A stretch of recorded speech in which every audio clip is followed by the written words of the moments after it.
যুদ্ধবিরতি কার্যকর হওয়ার পর জম্মু কাশ্মীর শহর সব সীমান্ত এলাকায় সেনা উপস্থিতি কমাতে একমত হয়েছে ভারত ও পাকিস্তান। অন্যদিকে ভারতের প্রধানমন্ত্রী মরিয়া হয়ে উঠেছেন বলে মন্তব্য করেছেন পাকিস্তানের প্রতিরক্ষা মন্ত্রী খাজা আসিফ। আর একটা পরমাণু যুদ্ধ যুক্তরাষ্ট্র রুখে দিয়েছে বলে দাবি করেছেন ট্রাম্প। বিস্তারিত জানব রিপোর্টে। হটলাইনে আলোচনায় বসেছেন ভারত ও পাকিস্তানের মিলিটারি অপারেশনস বিভাগের প্রধানরা। সিদ্ধান্ত হয়েছে সীমান্তে সেনার সংখ্যা কমাবে দুপক্ষই। প্রায় ৪৫ মিনিটের ওই বৈঠকের পর কোনো বিবৃতি দেয়নি কেউই। তবে পাকিস্তানি গণমাধ্যম ডন জানিয়েছে, আপাতত সীমান্ত এলাকার নিরাপত্তা ও ব্যবস্থাপনার দায়িত্বে থাকবে দুই দেশের সীমান্তরক্ষী বাহিনী। সীমান্তে সেনাবাহিনীও থাকবে, কিন্তু সংঘাত পরিস্থিতি সৃষ্টি না হলে তারা সামনে আসবে না। লিলি হালাল বিউটি সোপ, বিএসটিআই কর্তৃক সনদপ্রাপ্ত দেশের প্রথম হালাল বিউটি সোপ, দীপ্তিময় উজ্জ্বল ত্বকের জন্য।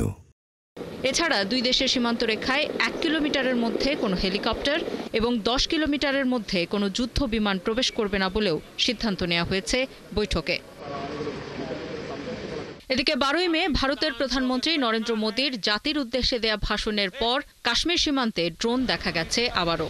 কাশ্মীরের সাম্বা শহরে ব্ল্যাকআউটের মধ্যে পাকিস্তানি ড্রোন ভূপাতিত করা হয়েছে বলে জানিয়েছে ভারত।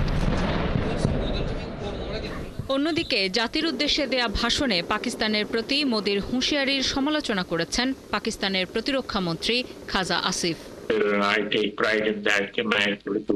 পাকিস্তান সন্ত্রাসবাদের ভুক্তভোগী। ভারতই সবসময় এই অঞ্চলে শান্তি প্রতিষ্ঠায় বাধা দেয়। এবারের লড়াইয়ে ভারত পরাজিত হয়েছে বলে মরিয়া হয়ে উঠেছেন প্রধানমন্ত্রী মোদী। তবে তিনি যে আলোচনার প্রস্তাব দিয়েছেন সেটা একটা ভালো দিক।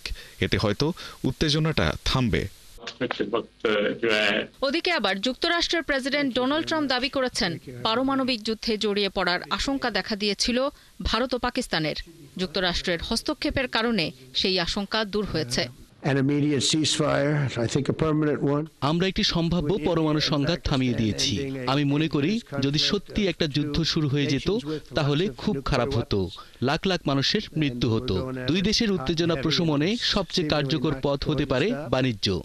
আমরা আপনাদের উভয়ের সঙ্গে বাণিজ্যের পরিমাণ বিপুল হারে বাড়াতে চাই।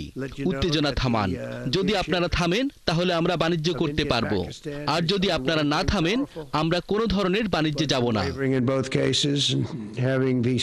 দুই দেশের উত্তেজনা থামার পর ৩২টি বিমানবন্দর খুলে দিয়েছে ভারত, আর ভারতের জন্য আকাশসীমা আগেই খুলে দিয়েছিল পাকিস্তান।